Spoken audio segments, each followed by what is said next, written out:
नमस्कार दोस्तों, स्वागत है आपका सरल संस्कृत सुगम संस्कृत में।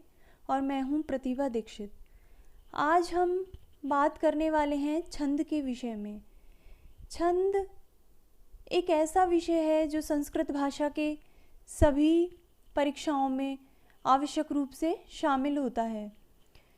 छंद राज्य स्तर के टेट से लेकर और असिस्टेंट प्रोफेसर तक सभी परीक्षाओं में इसमें से प्रश्न आते हैं। तो आइए बात करते हैं छंद के बारे में।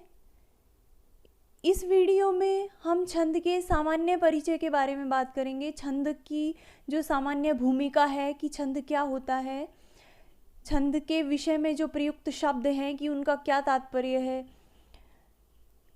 छंद किस किस प्रकार का होता है, क्या उसमें गण व्यवस्था होती है, ये सब बात हम इस वीडियो में करेंगे। और ये जो वीडियो है ये छंद के लिए अत्यंत ही महत्वपूर्ण है, क्योंकि अगर आपने इसमें कही जाने वाली बातों को समझ लिया तो आप छंद कभी भी गलत नहीं करेंगे किसी भी परीक्षा में। अच्छा, एक बात और कि कई बच्चे ऐसा बोल रहे हैं कि ट्रिक करो, ट्रिक से बनाओ, ट्रिक से समझाओ। तो मैंने देखा भी है कि ट्रिक के संबंध में इतनी सारी चीज़ें आती हैं कि छंद को सीखें, 5 मिनट में छंद को सीखें।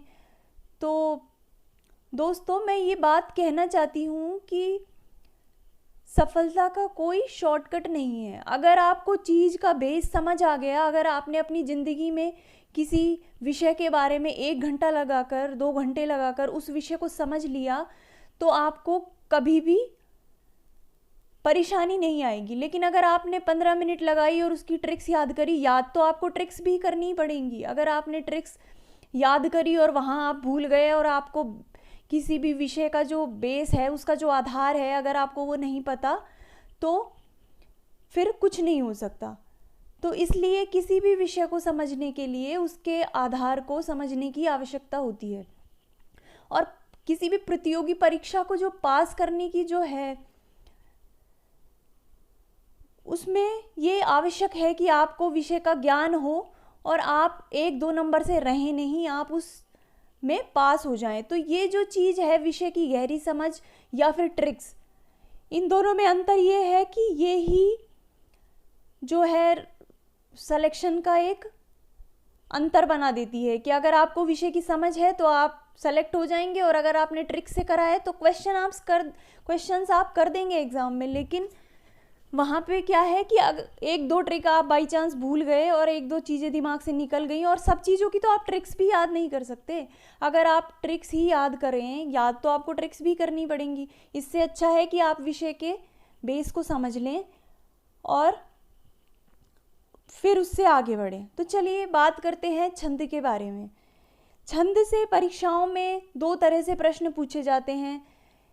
एक तो होता है कि आपको कोई पद्यांश दे दिया जाए और उसमें छंद के बारे में पूछा जाए कि बताइए अमुक इसमें कौन सा छंद है। एक तो प्रश्न आता है इस तरह से। दूसरा प्रश्न आता है कि आपको किसी श्लोक का आधा, किसी छंद का आधा लक्षण दे दिया जाएगा और फिर उसमें पूछा जाएगा कि इसकी पूर्ति करके आप ये बताइए कि ये कौन से छंद का लक्षण है। इस तरह से भी प्रश्न पूछा जाता है। और हाँ, कई बार इस तरह से भी परीक्षाओं में प्रश्न पूछा जाता है कि यति के बारे में पूछ लिया जाता है कि अमुक छंद में यति कहाँ पर होती है, विराम कहाँ पर होता है। तो ये सब चीज़ें आपको, अगर इन सभी प्रश्नों के उत्तर आप देना चाहते हैं तो इस विषय को गंभीरता से पढ़ना पड़ेगा। तो आइए प्रारंभ करते हैं छंद। छंद का जो तात्पर्य है वो होता है गेयता या मर्यादा। अब संस्कृत जो काव्य परंपरा है, उस काव्य परंपरा में संस्कृत काव्य जो है 2 प्रकार से विभाजित किया गया है। एक है दृश्य काव्य और एक है श्रव्य काव्य। तो जो दृश्य काव्य है उसमें नाटक, रूपक इत्यादि, उपरूपक इत्यादि आते हैं। लेकिन जो श्रव्य काव्य है वो 3 प्रकार का होता है, गद्य, पद्य और चंपू। तो उसमें जो गद्य है उसको कहा गया है कि अपादोपाद संतानः गद्यः, अर्थात वहाँ पे कोई मर्यादा नहीं है, कोई निश्चित नहीं है कि आपको इतने वर्णों में ये पाद लिखना है इस तरह से। लेकिन वहाँ पे जो पद्य है उस पद्य में एक मर्यादा होती है, उसकी एक गेयता होती है, उसकी एक धुन होती है कि ये पद्य इस धुन में लिखा जाएगा, या ये पद्य जो है अगर इसी तरह से लिखा जाए तो इसकी धुन इस प्रकार से होगी। तो ये जो पद्यों में जो एक मर्यादा वर्णों की निश्चित की गई है, मात्राओं की जो मर्यादा निश्चित की गई है और जो उनकी गेयता है, उनकी जो धुन है, वही छंद है। छंदः पद्ये प्रतिष्ठितम, अर्थात छंद जो है वो पद्य में प्रतिष्ठित होता है। छंद पद्य जो रचना है वो छंदपूर्ण होती है। तो आइए देखते हैं छंद का व्युत्पत्ति कैसे होती है। छंद छदि धातु से असुन प्रत्यय करके जो छंदस शब्द है वो निष्पन्न होता है। तो यहाँ पे जो छंदः है वो स का विसर्ग करके छंद एक नपुंसक लिंग शब्द है। इस छदि धातु का दो अर्थों में प्रयोग किया जाता है। एक है छदि आच्छादने, अर्थात जिस माध्यम से काव्य के रस या भाव का आच्छादन हो उसे छंद कहते हैं।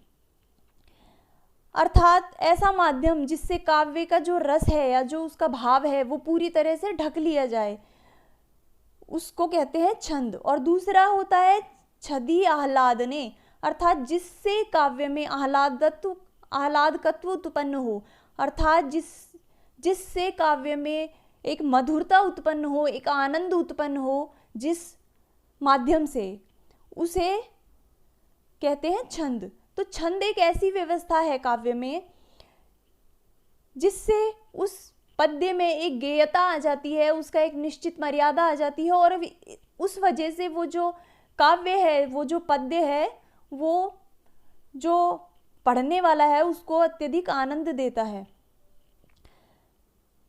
इसके अतिरिक्त यद अक्षर परिमाणम तत्छंदः, अर्थात जिसमें अक्षरों का परिमाण किया जाए, अक्षरों का परिगणन किया जाए, अक्षरों की गणना की जाए, वो छंद होता है। तो ये जो छंद है इसे वेद जो हैं, वेद पुरुष, इसमें वेदांग माने गए हैं। वेदों को समझने के लिए जो आवश्यक अंग हैं वो 6 वेदांग माने गए हैं। तो उन 6 वेदांगों में जो छंद है उसको पाद की संज्ञा दी गई है। कई बार प्रश्न सीधा परीक्षाओं में यहाँ से भी आता है।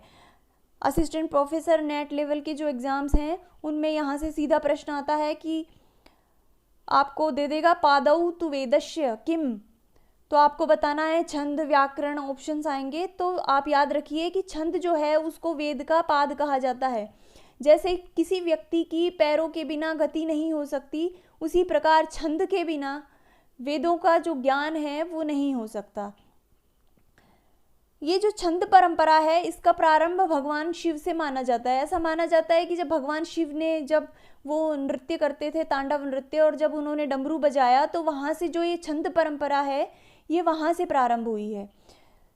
अच्छा, अगर एक और चीज़ आती है कि अगर छंदों के प्रथम प्रणेता कौन है या छंदों के आदि आचार्य कौन है, ऐसा पूछा जाए तो हम कहेंगे पिंगल मुनि। और ये प्रश्न भी परीक्षाओं में अक्सर देखा जाता है कि छंदों के प्रथम आचार्य, छंदों के आदि आचार्य या छंदों के प्रणेता कौन है, तो हैं पिंगल मुनि।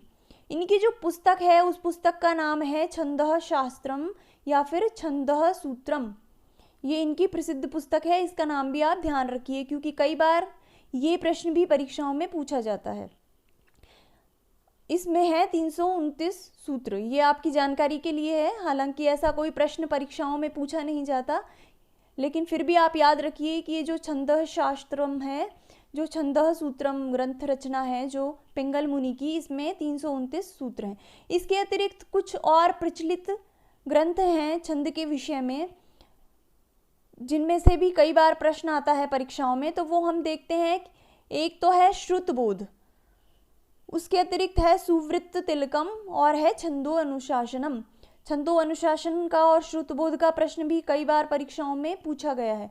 तो श्रुतबोध जो है उसके रचयिता हैं कालिदास, जो आपके प्रसिद्ध कवि हैं। संस्कृत में अभिज्ञान शाकुंतलम जैसे रोचक काव्य की, मधुर काव्य की रचना करने वाले हैं। उन्होंने छंद के विषय में भी एक ग्रंथ लिखा है, उसका नाम है श्रुतबोध। इसके अतिरिक्त सुवृत्त तिलकम लिखा है क्षेमेंद्र ने। और एक और ग्रंथ आता है छंदो अनुशासनम। ये छंदो अनुशासनम जो है वो हेमचंद्र के द्वारा लिखा गया है। तो ये आप याद रखिए। अब देखते हैं कि ये जो छंद है, इस छंद के कितने प्रकार होते हैं। तो छंदों का जो प्रयोग है वो वैदिक संस्कृत में भी किया गया है और लौकिक संस्कृत में भी इनका प्रयोग होता है, क्योंकि जहाँ पे भी पद्य रचना होगी वहाँ पे छंदों की आवश्यकता होगी, क्योंकि छंद जो है पद्यों की मर्यादा है और पद्यों की रचना करने के लिए छंद आवश्यक है। हालांकि वेदों में गद्य में भी छंदबद्धता देखी गई है, तो इस कारण जो छंद है उसको दो प्रकारों में विभाजित किया गया है, एक है वैदिक छंद और एक है लौकिक छंद।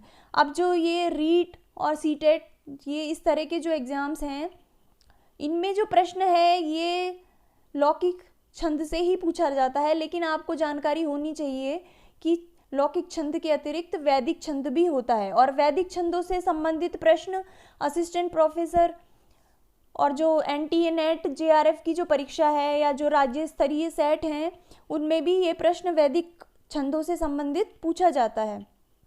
तो आइए देखते हैं क्या होता है वैदिक छंद और क्या होता है लौकिक छंद। वैदिक छंद जो है उनमें केवल वर्णों या अक्षरों की गणना की जाती है, वहाँ पे केवल वार्णिक छंद हैं, वहाँ पे मात्राओं की गणना नहीं होती। अब भाई वर्ण क्या है और मात्राएं क्या है, तो देखिए जो छंद में जो वर्ण हैं वो एक तरह से आप स्वर ही मान सकते हैं, क्योंकि जो वर्णों की गणना छंद में होती है वो गणना होती है स्वरों की। अगर कहीं पे स्वर रहित व्यंजन है तो उसको वर्ण में गणित नहीं किया जाएगा, उसकी जो गणना है वो वर्णों में नहीं की जाएगी। तो छंद में वर्णों से तात्पर्य आप ले सकते हैं स्वरों से। तो जहाँ पे स्वरों की गणना की जाए कि ये जो अमुक पद्य है, अमुक जो पाद है, इसमें इतने स्वर हैं, इतने वर्ण हैं, तो उस हिसाब से जो छंद निर्धारित किए जाते हैं वो वार्णिक छंद होते हैं और एक होते हैं मात्रिक छंद। मात्रिक छंदों में मात्राओं की गणना की जाती है, अर्थात जहाँ पे लघु हो वर्ण वहाँ पे एक मात्रा और जहाँ पे दीर्घ वर्ण हो वहाँ पे दो मात्रा। तो इस प्रकार से कोई भी पद्य है वहाँ पे कितने लघु और कितने गुरु हैं उनको प्लस करके कि इसमें ये इतने लघु इतने गुरु, तो इतनी मात्राओं का जो छंद है ये है मात्रा। तो इस तरह से मात्रिक छंद होते हैं और वार्णिक छंद होते हैं। तो लेकिन वेदों में जो है वार्णिक छंद प्राप्त होते हैं, वहाँ पे लघु दीर्घ नियम का अभाव है, वहाँ पे सिर्फ वर्णों की गणना की जाती है कि 1 2 3 4 इस तरह से। वेदों में कुल जो प्रयुक्त छंद हैं वो हैं 26 और अधिकतर जो प्रयुक्त छंद हैं वो हैं 21। ये भी सीधा सीधा कई बार प्रश्न नेट में असिस्टेंट प्रोफेसर के एग्जाम्स में पूछा जाता है, तो आप इसको भी याद रखिए। अब आते हैं लौकिक छंद पर। लौकिक छंद जो हैं वो दो प्रकार के होते हैं, एक होते हैं मात्रिक और एक होते हैं वार्णिक। मात्रिक जो छंद हैं इनको जाति भी कहा जाता है और जो वार्णिक छंद हैं इनको कहा जाता है वृत्त। अब कई बार परीक्षाओं में प्रश्न आएगा, लेकिन परीक्षाओं में प्रश्न किस तरह से आएगा कि आपको पूछेंगे कि जाति के नाम से किस प्रकार कौन से छंद जाने जाते हैं। ऑप्शन आएगा मात्रिक वार्णिक। अब आपने मात्रिक वार्णिक तो याद कर लिया, लेकिन आपने ये ध्यान नहीं दिया कि मात्रिक को कहते हैं जाति और वार्णिक को कहते हैं वृत्त। तो प्रश्न कई बार इस तरह गहराई से भी आ जाते हैं, इसलिए आपको मैं इसीलिए बोल रही हूँ कि ट्रिक्स से काम नहीं चलता, आपको विषय को समझना पड़ेगा, तो आप किसी भी प्रकार के प्रश्न हल कर पाएंगे। ट्रिक आपने सीख ली कि चलो ये अमुक छंद में प्रथम लघु होता है, प्रथम दीर्घ होता है, इस तरह के अगर आपने सीख भी लिया और प्रश्न अगर ये आ गया, और कोई निश्चित नहीं है कि प्रश्न वैसा ही आएगा, अगर प्रश्न इस तरह से भी आ सकता है, रीट में भी आ सकता है ये प्रश्न कि कोई भी पद्यांश दे देंगे कि इस पद्यांश में जो प्रयुक्त छंद है वो वृत्त छंद है कि मात्रिक की जाति छंद है। अब जी आपको पता ही नहीं है कि वृत्त क्या है जाति क्या है, तो आप कैसे उसको सॉल्व करेंगे प्रश्न को। तो इसीलिए आपको ध्यान से पढ़ना है। और ये जो वीडियो है ये अत्यधिक ही महत्वपूर्ण है। अगर आप यहाँ पे छंद से संबंधित जितने भी कॉन्सेप्ट्स हैं अगर आप सबको समझ गए तो फिर आपको छंद पता करने में कभी भी कोई समस्या नहीं आएगी। तो चलिए आगे बढ़ते हैं। ये हो गए लौकिक छंदों के दो प्रकार, एक मात्रिक छंद जिसको जाति भी कहते हैं और एक होता है वार्णिक छंद जिसको कहते हैं वृत्त। तो मात्रिक छंदों में मात्राओं की गणना की जाती है और वार्णिक छंदों में वर्णों की गणना की जाती है। इसका जो विस्तृत है हम आगे देखेंगे। अब एक और चीज आती है वैदिक छंदों में। ये जो व्यवस्था है विशेषतः वैदिक छंदों में ही देखने को मिलती है कि कोई एक छंद है, अगर उस छंद में एक अक्षर कम हो जाए तो उस छंद को कहा जाता है निचृत, और अगर उसी छंद में एक अक्षर ज़्यादा हो जाए तो उसको कहा जाता है भूरिक। किसी छंद में अगर 2 अक्षर कम हो जाएं तो उसको विराट, और 2 अक्षर ज़्यादा हो जाएं तो स्वराट। अब इसको देखिए उदाहरण से समझते हैं। जैसे वैदिक एक छंद है गायत्री छंद। अब ये है भाई गायत्री छंद, इसमें होते हैं 24 वर्ण। अगर इस गायत्री छंद में कहीं पे गायत्री छंद हो और इसमें एक अक्षर कम हो, इसमें सिर्फ 23 वर्ण हो, तो उसको कहा जाएगा निचृत गायत्री। इसके अतिरिक्त अगर उसमें गायत्री में 25 वर्ण हो जाएं तो उस गायत्री को कहा जाएगा भूरिक गायत्री।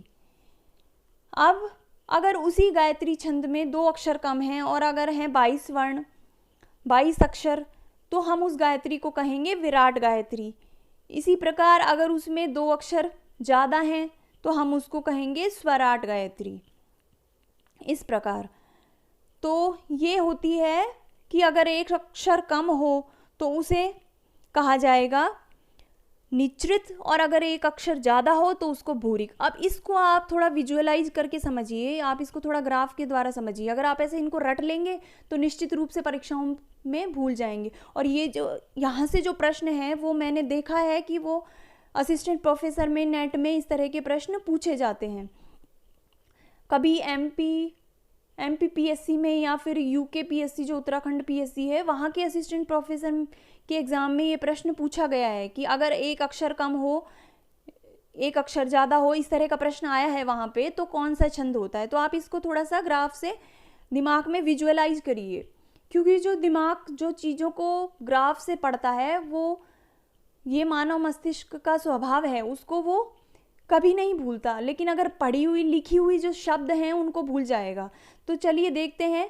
जैसे आप ये कल्पना कीजिए कि ये है गायत्री छंद, तो अगर अब उस गायत्री छंद में एक अक्षर कम हो गया यहाँ पे, तो यहाँ पे हो जाएगा निचृत, और अगर एक अक्षर ज़्यादा हो गया तो यहाँ पे आ जाएगा भूरिक।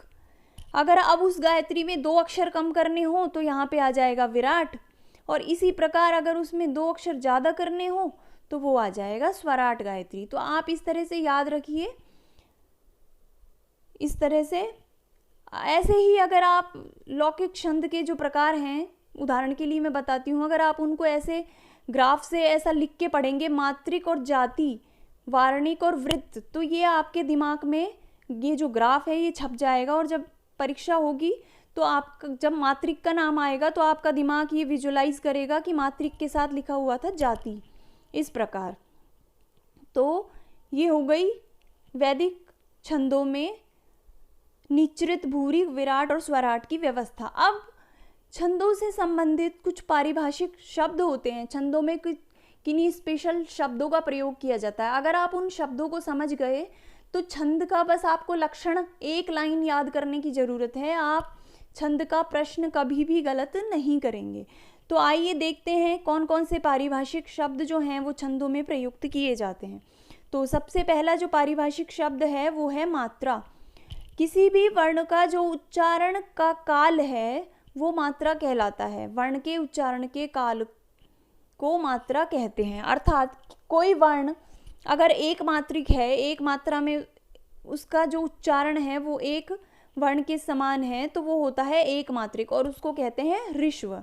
अगर 2 मात्रिक वर्ण हैं तो उसको कहते हैं दीर्घ, और अगर त्रिमात्रिक वर्ण हैं, जैसा कि वेदों में दिखता भी है, तो उसको कहते हैं प्लुत वर्ण। और कहीं पे अगर अर्धमात्रिक वर्ण हैं तो वो होता है व्यंजन।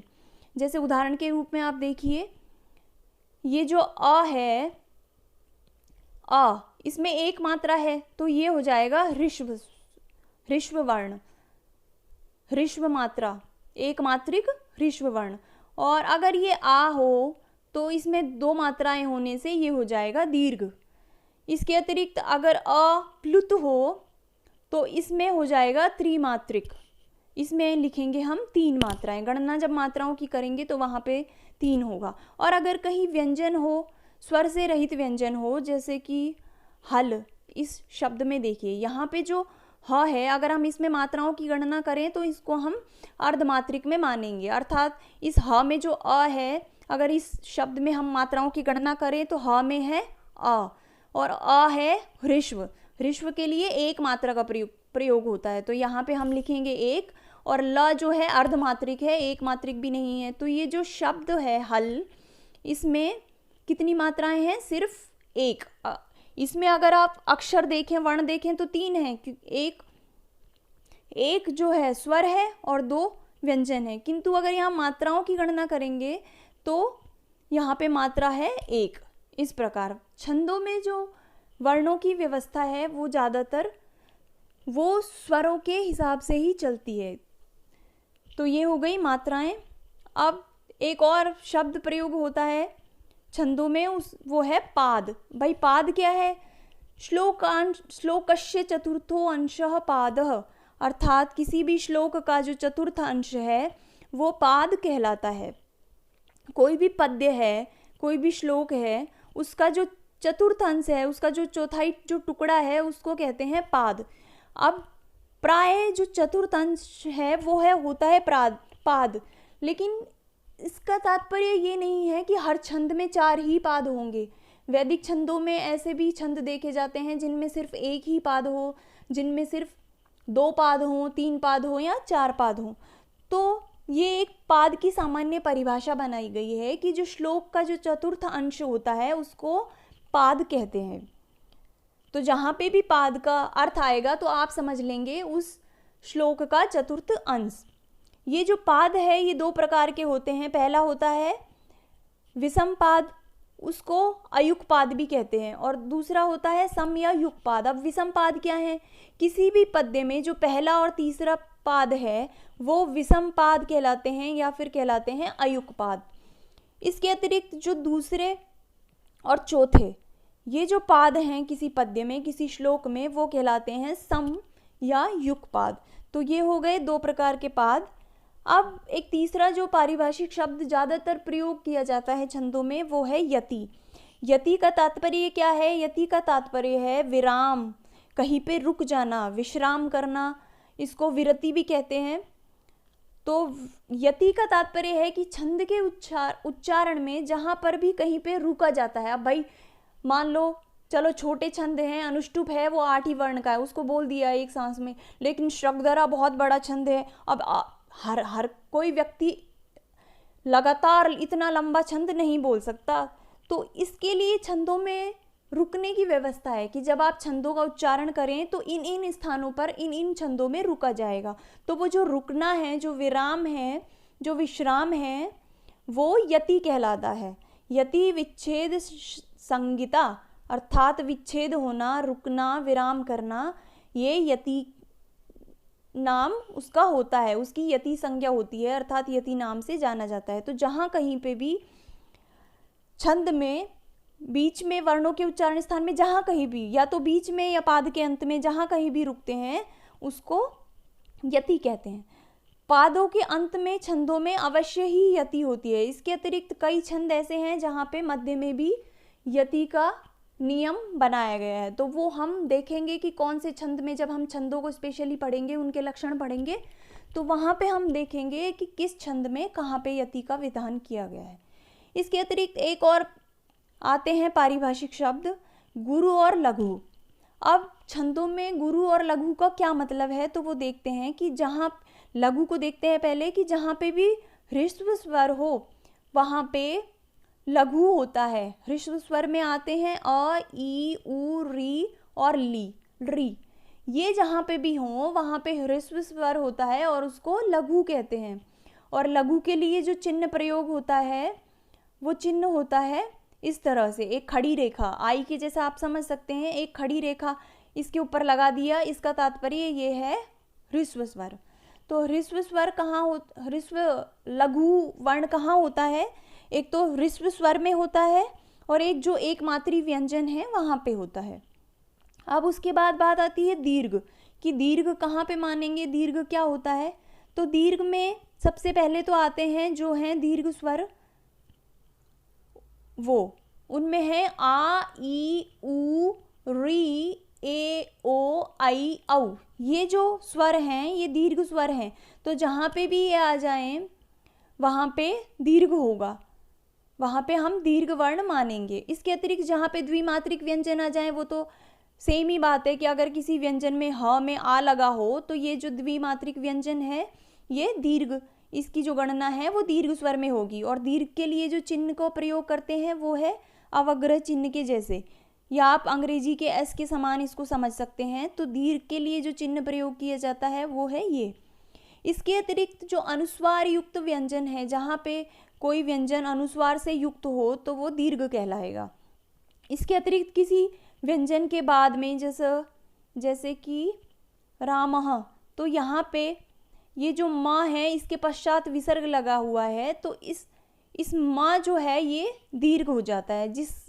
जिस व्यंजन के साथ विसर्ग हो वो दीर्घ हो जाता है। इसके अतिरिक्त जो संयुक्त वर्ण है, संयुक्त वर्ण से क्या तात्पर्य है, हमने वो पढ़ा था संज्ञा प्रकरण में।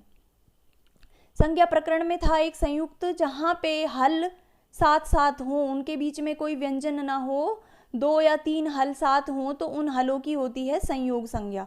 तो ऐसे जहाँ पे भी संयोग संज्ञक वर्ण आ जाएं, ऐसे संयुक्त वर्ण जहाँ पे भी आ जाएं जहाँ हल हो, हल ही हल हो, अचना हो बीच में, जैसे इंद्र, तो यहाँ पे ये जो है संयुक्त वर्ण, इनका जो आद्य अक्षर है, इनके जो आदि में जो अक्षर है चाहे वो, तो वो दीर्घ होता है।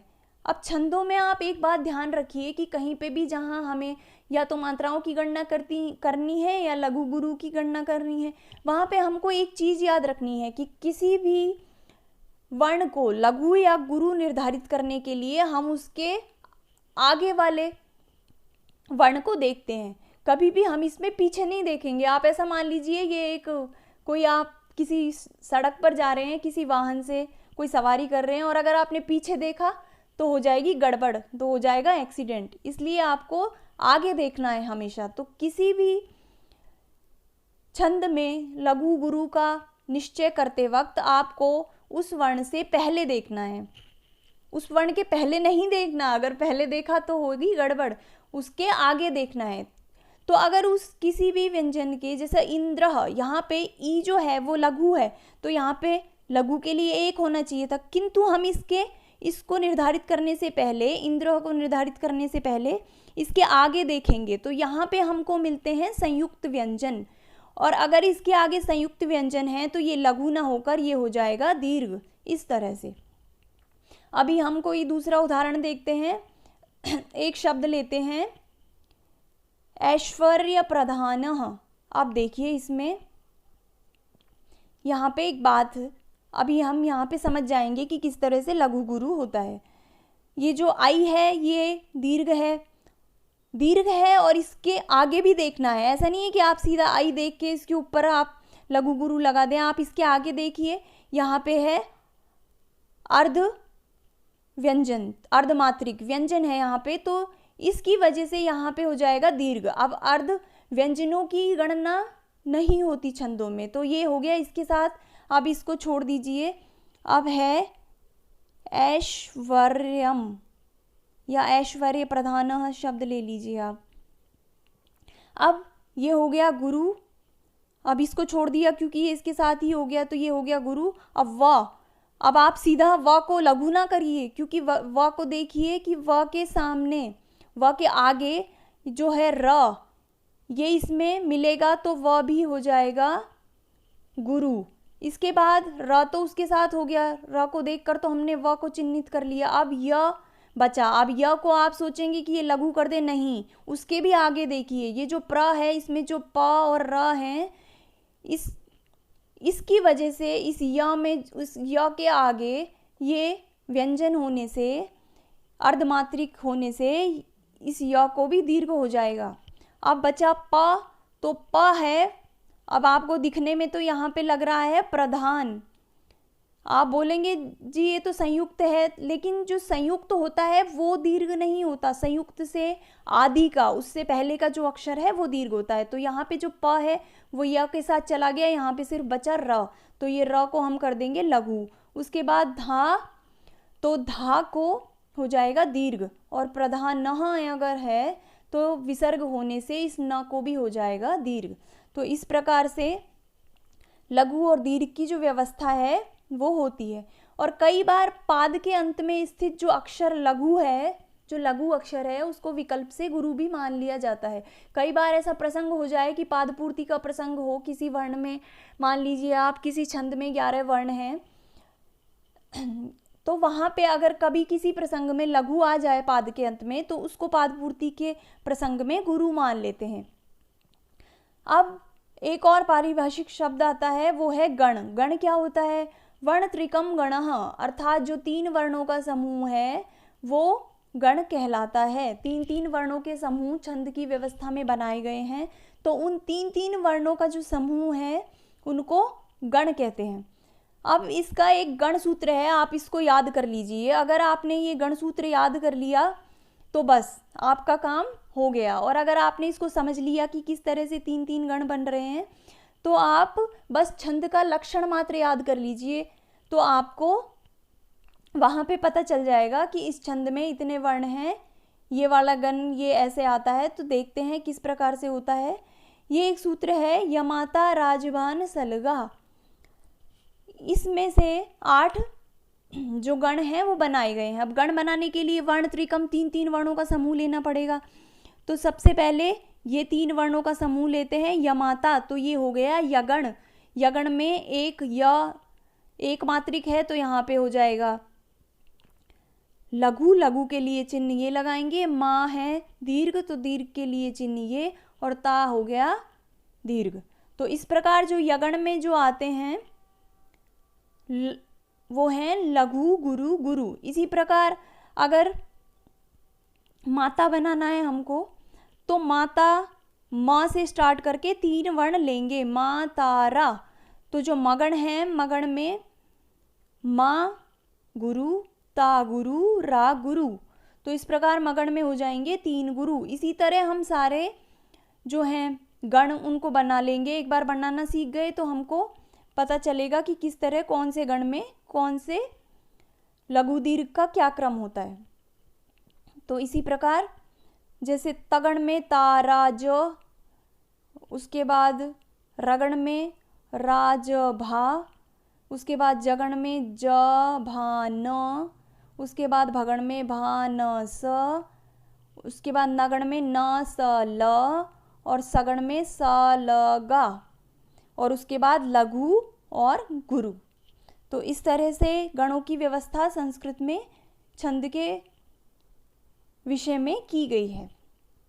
यह हमने देख लिया है कि यमाता राजवान सलगम लिख के, सलगहा या सलगम कुछ भी आप लिख सकते हैं, इसमें आप इनको चिन्ह लगा लीजिए कि कौन सा लघु है कौन सा गुरु है। और गण बनाने के लिए 3 के वर्ण, 3 का जो समूह है वो बनाते जाइए। यगण में आएगा यमाता, मगण में आएगा मातारा, तगण में आएगा ताराज।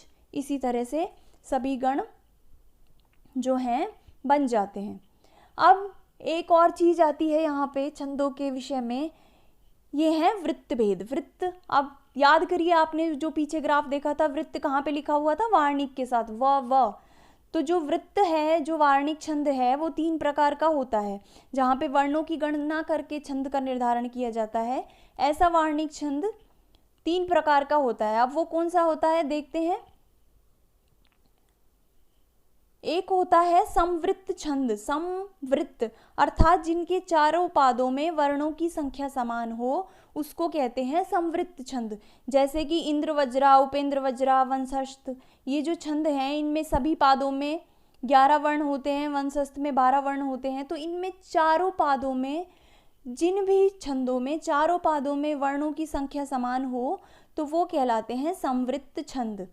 अब दूसरा आता है अर्ध समवृत्त छंद, जहाँ पे आधी समानता हो, अर्ध सम हो जो, वो होते हैं अर्ध समवृत्त। इनमें प्रथम और जो तृतीय पाद होता है उनमें वर्णों की संख्या समान होती है।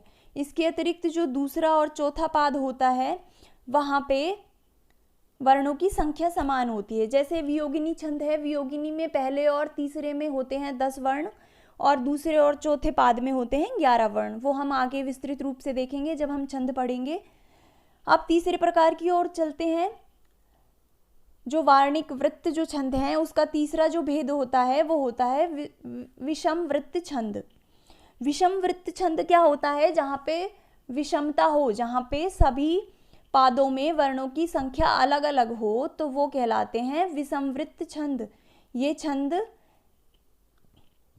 जिनमें प्रत्येक पाद में अलग अलग वर्णों की संख्या निर्धारित की गई हो, जैसे कि गाथा छंद, उसमें प्रत्येक पाद में अलग अलग वर्ण निर्धारित किए गए हैं।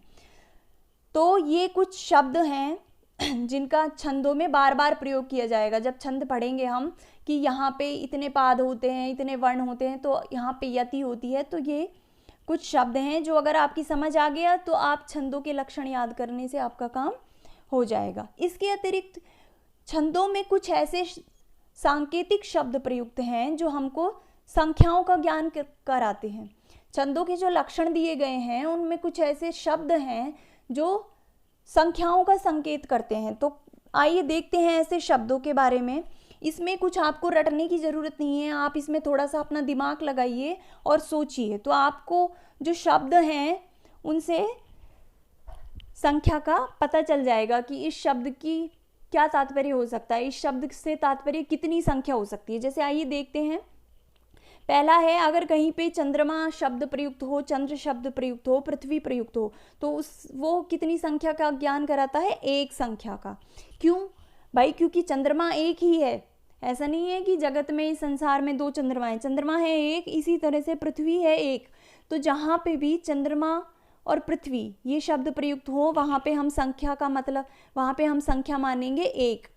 इसी तरह से जो पक्ष हैं, अगर ये शब्द कहीं प्रयुक्त हो या नेत्र शब्द कहीं प्रयुक्त हो, तो उसका तात्पर्य है दो, क्योंकि पक्ष होते हैं दो, शुक्ल पक्ष और कृष्ण पक्ष जो होते हैं, इसके अतिरिक्त दो नेत्र होते हैं। तो इन शब्दों का जो संख्या, इन शब्दों से जिस संख्या का ज्ञान होता है वो है दो।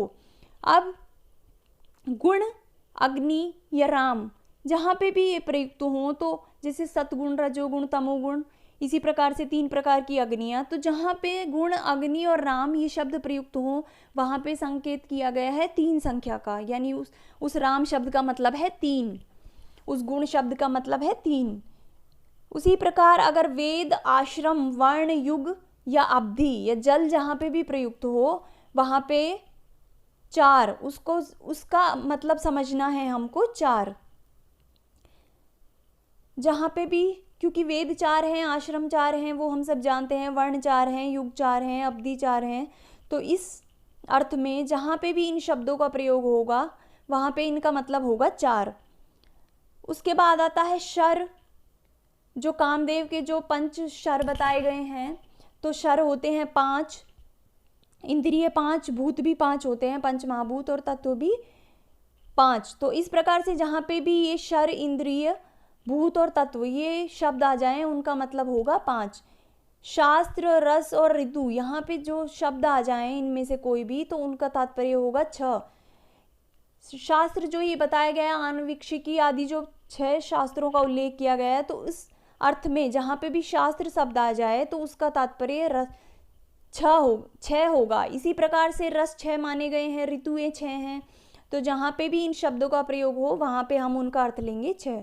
इसी प्रकार अश्व, मुनि, लोक और स्वर, अगर ये शब्द कहीं आ जाएं तो इनका तात्पर्य है 7, क्योंकि सप्तमुनि माने गए हैं, सप्तलोक माने गए हैं, पाताल, वितल, उस तरह से वो जो लोक हैं, तो इनका तात्पर्य होगा 7। इसी प्रकार से अगर कहीं पे वसु शब्द हो, कहीं पे याम शब्द हो, अष्ट सिद्धि जो है, हमको पता है अष्ट सिद्धि 9 निधि के दाता, तो जहाँ पे भी वसु शब्द हो, याम शब्द हो, सिद्धि शब्द हो और भोगी हो, तो ये शब्द जहाँ पे हो हम उनसे अर्थ समझेंगे 8। इसके बाद जहाँ पे भी अंक हो, ग्रह हो, द्रव्य हो, निधि हो, वो अष्ट सिद्धि 9 निधि, तो 9 जहाँ पे निधि हो वहाँ पे उसका तात्पर्य होगा 9। द्रव्य जो माने हैं वैशेषिकों ने वो हो जाएंगे 9। इसी प्रकार नवग्रह और नवअंक, तो जहाँ पे भी अंक, ग्रह, द्रव्य और निधि शब्द का प्रयोग होगा वहाँ पे हो जाएंगे 9। इसी प्रकार जहाँ पे भी दिशा और अवतार का शब्दों का प्रयोग हो, अवतार 10 माने गए हैं विष्णु के, इसी प्रकार जो दिशाएं हैं वो 10 मानी गई हैं। तो जहाँ पे भी इन शब्दों का प्रयोग हो वहाँ पे हम संख्या मानेंगे 10। और रुद्र जो है, रुद्र का अगर कहीं प्रयोग हो तो रुद्र से तात्पर्य है 11। इसी प्रकार सूर्य और मास, इनका जहाँ पे भी प्रयोग हो वहाँ पे हम संख्या, इसका अर्थ लेंगे 12। अब देखिए आप बोलेंगे ये सब क्या बोल रहे हैं, अब आपको एक उदाहरण से समझाते हैं। जैसे आप एक लक्षण ले लीजिए, सूर्याश्वई यदिमः सजौ सततगा शार्दुल विक्रीडितम। यहाँ पे सूर्या अश्वई, यहाँ पे 2 शब्द प्रयुक्त हुए हैं, सूर्य और अश्व। तो हम यहाँ पे जो इसका अर्थ लेंगे, सूर्य का तात्पर्य है 12 और अश्व का तात्पर्य बताया था अभी आपको, अश्व का तात्पर्य है 7। तो जहाँ पे भी सूर्य और अश्व ये 2 शब्दों का प्रयोग हुआ है वहाँ पे तात्पर्य है कि 12 और 7 ये जो शब्द हैं ये यति के लिए प्रयुक्त किए गए हैं कि आपको कहाँ रुकना है। तो आपको सूर्य और अश्व अर्थात 12वें और 7वें वर्ण पर यति होगी। आपको 12वें इस छंद में, अमुक छंद में जिसमें सूर्य और अश्व का उल्लेख है, उसमें आपको 12वें वर्ण पर और 7वें वर्ण पर रुकना है। इसी प्रकार एक और आता है, रसई रुद्रैश छिन्ना यमन सबलागह शिखरिणी। शिखरिणी छंद में रसह और रुद्र ये 2 शब्दों का प्रयोग हुआ है। तो रस, जो 6 रस होते हैं, अम्ल, कटु, तिक्त, कषाय आदि, तो यहाँ पे रस का तात्पर्य है 6 और रुद्र हैं, अभी हमने पढ़े रुद्र हैं 11। तो यहाँ पे तात्पर्य है कि जो शिखरिणी छंद है वहाँ पे 6 और 11 इतने वर्ण पे यति होगी। तो ये जो शब्द हैं एक बार आप इनको अच्छे से देख लें और याद कर लें। अगर आपने आज की कक्षा में जो पढ़ाया है इन सभी पारिभाषिक शब्दों को समझ लिया, छंदों का जो बेसिक जो आधार है उनको समझ लिया, तो आपको किसी भी छंद को समझने में दिक्कत नहीं आएगी। बस आपको अब एक काम करना है कि प्रत्येक छंद का जो लक्षण है उसको याद कर लीजिए। उसके बाद परीक्षाओं में आपका कोई प्रश्न ऐसा नहीं है जिसको आप हल ना कर पाएँ। तो इस प्रकार ये हो गई छंदों के विषय में एक सामान्य भूमिका। अब हम अगले वीडियो में छंदों का जो लक्षण हैं उनके उदाहरण देखेंगे और छंदों के लक्षण देखेंगे कि किस प्रकार कौन से छंद का कौन सा लक्षण है और उसमें क्या क्या बताया गया है कि कहाँ पे विराम होना है, कितने वर्ण होते हैं, वो सब हम अगली क्लास में देखेंगे। तो आशा है आपको ये पसंद आया होगा ये विषय। तो अगर आपको ये पसंद आया है तो इसे लाइक करें और इसके आगे क्रम में या इसी तरह के और वीडियो देखने के लिए चैनल को सब्सक्राइब करें और अधिक से अधिक शेयर करें। तो मिलते हैं नेक्स्ट वीडियो में इसके अगले पार्ट के साथ, इसके अगले भाग के साथ। तब तक के लिए धन्यवाद।